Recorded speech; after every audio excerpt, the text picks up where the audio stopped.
सभी electronic print media के सभी साथी, पार्टी के प्रदेश अध्यक्ष आदरणीय जगदा बाबू जी, मनोज झा जी, आलोक मेहता जी, कारी शोहेब साहब जी, आप सब लोगों को विषय पता चला होगा।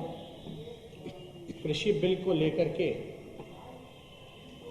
उसके विरोध में हम लोगों ने 25 सितंबर को सड़कों पर प्रदर्शन किया था। मैंने खुद भी ट्रैक्टर चलाने का काम किया था और ये विषय सिर्फ बिहार के सामने नहीं बल्कि पूरे देश के सामने आया। फिलहाल के दिनों में जब से ये मौजूदा सरकार, एनडीए सरकार, मोदी जी की सरकार चल रही है, तब से आप लगातार देखेंगे जितने भी एयर इंडिया हो, रेलवे हो, आपके भारत पेट्रोलियम हो, सारी चीज़ों को जो है बीएसएनएल हो, एलआईसी हो, सबका जो है निजीकरण किया जा रहा है, प्राइवेट हाथों में बेचा जा रहा है। हम बिहार के किसानों और किसान संगठनों से हम अपील करना चाहते हैं, चाहे वर्तमान का सवाल हो या आने वाली पीढ़ियों की बात हो या भविष्य की बात हो, हम सब लोगों से अपील करेंगे कि इस काले कानून के खिलाफ आप सब लोग सड़कों पर आए और इस आंदोलन को आप मजबूत करें। आप चाहे देखेंगे, चाहे हरियाणा हो, पंजाब हो, सारे किसान जो हैं, चाहे वेस्टर्न यूपी के हो, देश भर में किसानों में बड़ी नाराजगी है मौजूदा सरकार से। और ये वही सरकार है जो 2022 तक वादा किया है कि किसानों का जो है आय जो है दुगुना किया जाएगा। अब ये किसी के समझ के पड़े है कि जो एमएसपी है, न्यूनतम समर्थन, जो आपका मूल्य जो है, उसको ही समाप्त करने के बाद किसानों का आय दुगुना कैसे होगा। और हमने कई बिंदु बार बिल के कमियों को हम लोगों ने उजागर किया था, हाईलाइट किया था आप ही लोगों के सामने कि एक सेक्टर जो एग्रीकल्चर का, जो कृषि का जो बचा हुआ है,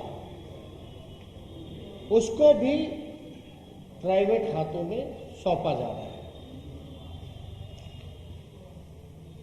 इसमें आप देखिएगा, ये सिर्फ प्राइवेट हाथों में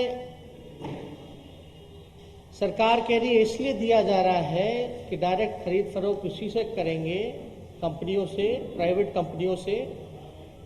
ये किसानों के लिए बेहतरी के लिए है, ये सरकार का ऐसा कहना है।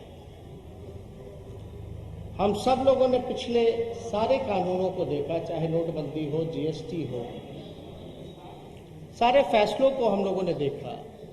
ये सरकार हमेशा आके कहती है कि इनके फायदे के लिए है, लेकिन फायदा जब 4 साल बाद, 5 साल बाद पूछा जा रहा है तो कहने की स्थिति में नहीं है सरकार, जवाब नहीं देना चाहती है, मुद्दे से भटकाना चाहती है। और इस साफ उसी तरीके का कानून है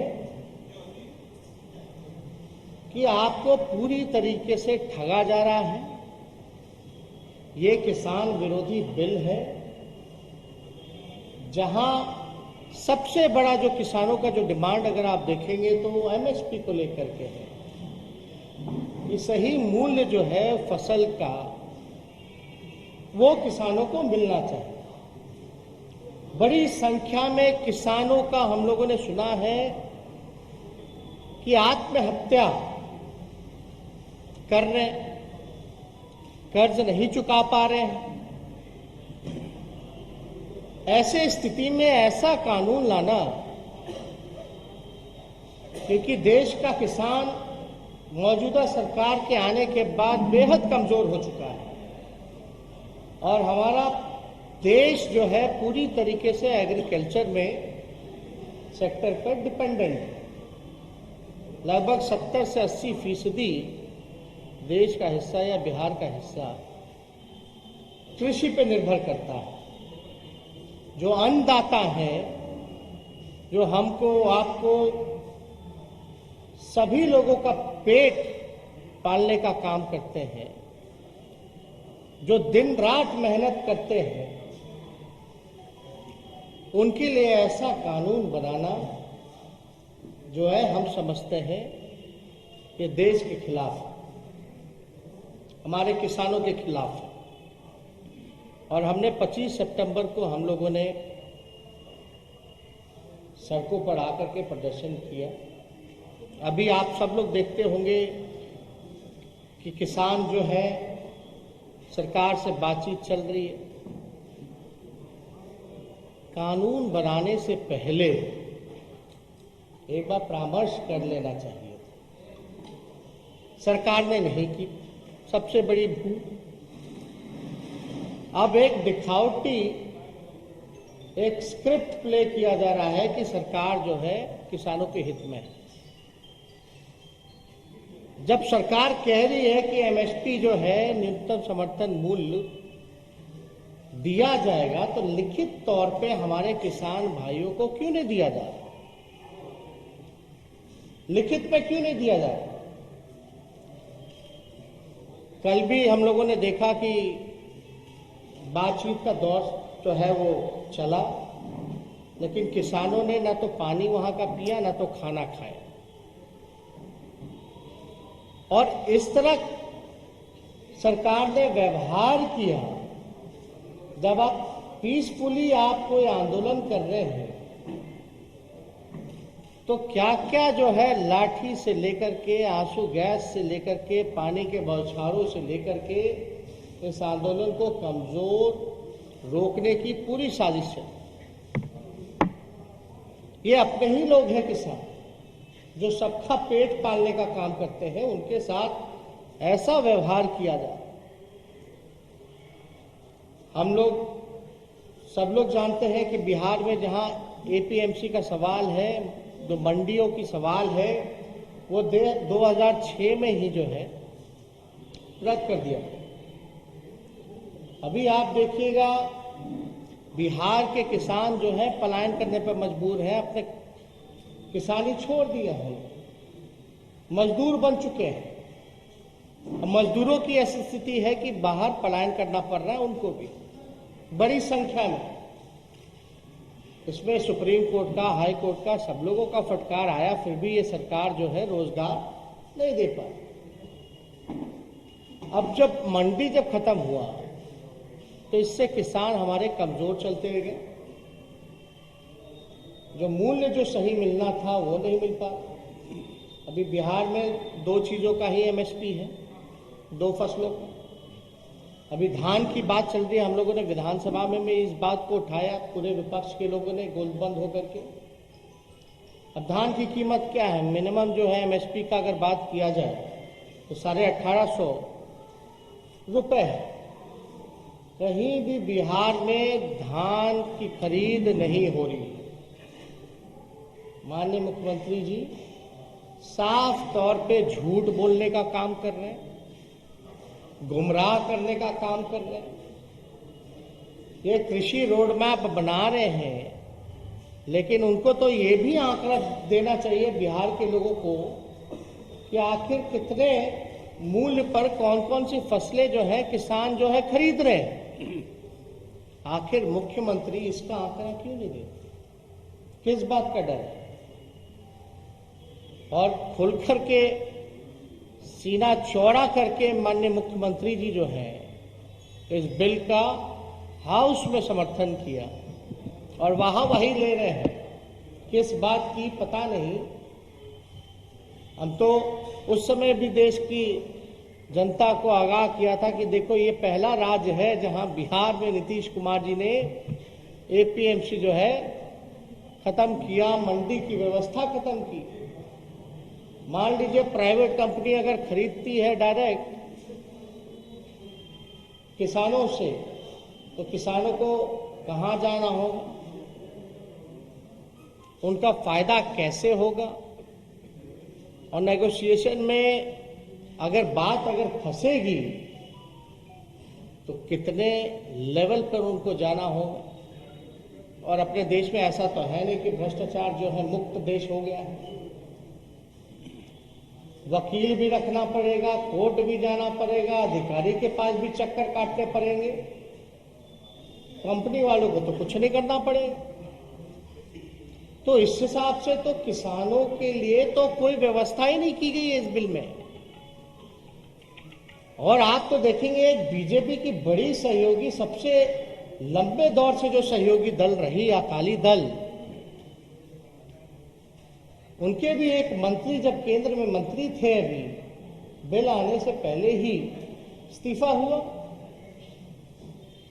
अब तो पद्म भूषण से लेकर के सारे अवार्ड जो है, चाहे खिलाड़ी हो, चाहे कलाकार हो या बड़े समाज सेवी हो, सब लोग पुरस्कार जो है वापस कर रहे हैं। फिर भी ये सरकार को समझ में नहीं आ रहा। देखिए, डेमोक्रेसी में खतरा है। और पहले ऐसी परंपरा हमेशा से रही है कि जब भी कोई बात आंदोलन हुआ है तो सरकार जो है बात करती रही है, कम्युनिकेशन रहता है। अब तो मौजूदा सरकार से कोई कम्युनिकेशन नहीं। और इतनी बड़ी समस्या देश के सामने आई है और प्रधानमंत्री जी गायब हैं। क्या प्रधानमंत्री जी को किसानों की बात मिलकर के सुननी चाहिए थी कि नहीं सुननी चाहिए थी? और हालांकि जब भी जनप्रतिनिधियों का ये काम होता है कि जनप्रतिनिधि चुन के आते हैं, लोगों के द्वारा चुन के आते हैं, तो वो फैसला जनता का होना चाहिए, ना कि किसी एक इंडिविजुअल का फैसला होना चाहिए। कोरोना काल है, प्लेन चल रहा है लेकिन ट्रेन नहीं चल रहा। क्या कारण है? क्योंकि रेलवे को निजीकरण कर दिया गया। बल्कि स्कोप ज्यादा ट्रेन में ज्यादा है फिजिकल डिस्टेंसिंग का, अगर प्लेन की मुकाबले या बस के मुकाबले या कार के मुकाबले बात की जाए। कोरोना के आड़ में सभी लोगों को जो है बर्बाद किया जा रहा है मौजूदा सरकार। चाहे देश के नौजवान हो, किसान हो, मजदूर हो, व्यवसायी हो, किसी की पूछ इस मौजूदा सरकार में नहीं हो रही। पूछ तो दूर की बात, कम से कम उनका अधिकार दिलाने की जो बात होनी चाहिए वो भी नहीं दी जा रही है, उनका अधिकार नहीं दिया जा रहा। तो हम लोग लगातार इस चीज को लेकर के चिंतित हैं कि ये कोई मौजूदा स्थिति की बात नहीं। जब किसान के पास जमीन ही नहीं रह जाएगा तो किसान करेंगे क्या? ये पीढ़ियों की बात है। जहां 70 से 80% देश हमारा डिपेंडेंट एग्रीकल्चर क्षेत्र में है, तो क्या भयावह स्थिति होगी। हम लोगों को भविष्य की भी चिंता करनी चाहिए। इसलिए हम लोगों को लगा कि हम बिहार के किसानों और बिहार के संगठनों से आपके माध्यम से अपील करें कि सब लोग एकजुट होकर के सड़कों पर आएं और इस आंदोलन को जो है मजबूत करें। और हम लोगों का दायित्व ज्यादा बनता है। सब लोग, हमारे पार्टी के लोग लगातार हम लोग इस चीजों को देख रहे हैं और हम लोगों ने विमर्श भी किया है सभी नेताओं के साथ। कल हम लोगों ने धरने का प्रदर्शन करने का फैसला किया है और जगह और समय जो है आपको कुछ देर में आप लोगों को बता दिया जाएगा। आप ही बता दें। नहीं, पटना में, क्योंकि हम गांधी मैदान में कल 10 बजे से धरना। राष्ट्रीय जनता दल गांधी मैदान में गांधी जी की मूर्ति के पास, क्योंकि ये गांधी के विचारों पर सबसे बड़ा हमला है और जिन्हें सबसे बड़ा आधार भारत का मानते थे, गांव को, खेती को, किसान को, उस पर यह हमला है। इसलिए प्रतीकात्मक हम सबों की कोई शुरुआत तेजस्वी जी के नेतृत्व में कल धरना के माध्यम से गांधी मैदान के गांधी जी के मूर्ति के पास से शुरू होगी। गांधी जी का जिक्र चला, आप लोग सब लोग जानते हैं गांधी जी को महात्मा चंपारण की धरती ने बनाया। नील की खेती जो अंग्रेजों का द्वारा जो कराया जाता था, आज तकरीबन वही स्थिति है कि आपको मजदूर भी बना करके छोड़ा जाएगा, आपको काम करना है, लेकिन उनको सम्मान और अधिकार जो बनता है वो नहीं दिया जाएगा। तो एक बड़ा विषय हम लोगों के सामने है और हमको लगता है कि सरकार जब कहती है तो लिख के देने में कोई दिक्कत नहीं होनी चाहिए। अब सरकार ऐसी हो रही है, बिहार की सरकार, मुख्यमंत्री जी को देख लीजिए भाई, सदन में आप सब लोगों ने रिकॉर्डिंग देखा होगा, कमेटी बनाने की बात की गई थी कोरोना को लेकर के। सदन को ही जब झूठ और गुमराह कर दिया जाता है, जहां बातें नहीं सुनी जाती है, केवल मीडिया में बैठ करके हवा बनाया जाता है, ये हो रहा है, वो हो रहा है, तो लोग विश्वास कैसे करेंगे? लगातार हम लोगों का गला फट गया चीख चीख करके, कोई सवाल का जवाब ही नहीं मिलता। अगला सत्र में मिलेगा, अगला सत्र में मिलेगा जवाब। अरे जवाब होगा तब तो मिलेगा। तो ऐसे सरकार जो झूठी सरकार हो, सदन को ही गुमराह किया जाता, मतलब पहली बार एक परंपरा चल पड़ी है एनडीए सरकार में, झूठ बोलो, मजबूती से बोलो, शानदार बोलो और बार बार बोलो।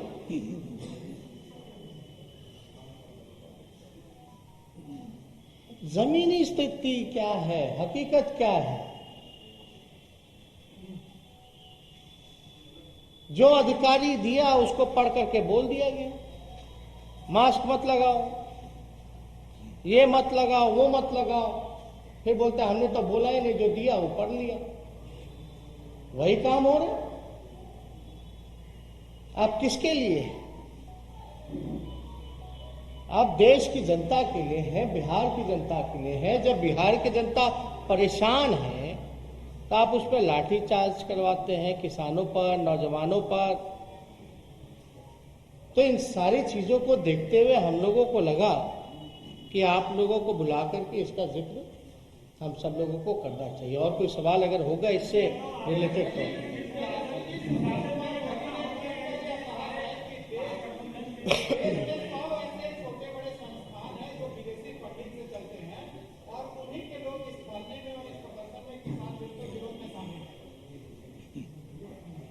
देखिए, उन पे हमको कोई टिप्पा टिप्पणी नहीं करना। तो सरकार बुला करके बात क्यों करती है? सही बात है।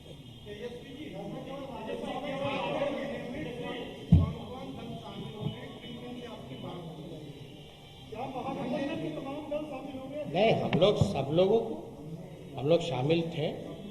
बिहार विधानसभा में भी आप लोगों ने देखा होगा, धान की खरीद को लेकर के साझा हम लोगों ने जो है प्रश्न उठाए थे विधानसभा में, और इसमें सभी लोगों को अभी फैसला हुआ, सब लोगों को न्योता दिया जाएगा। और जरूर हमारी जो चुनाव में जो लड़ाई थी, किन मुद्दों पर थी? पढ़ाई, कमाई, दवाई, सिंचाई, सुनवाई और कार्रवाई वाली सरकार पर। तो हम लोग तो इस मुद्दे के साथ चुनाव में हम लोग गए ही, तो हम लोग सब लोग साथ हैं, मजबूती से साथ हैं। Thank you, thank you.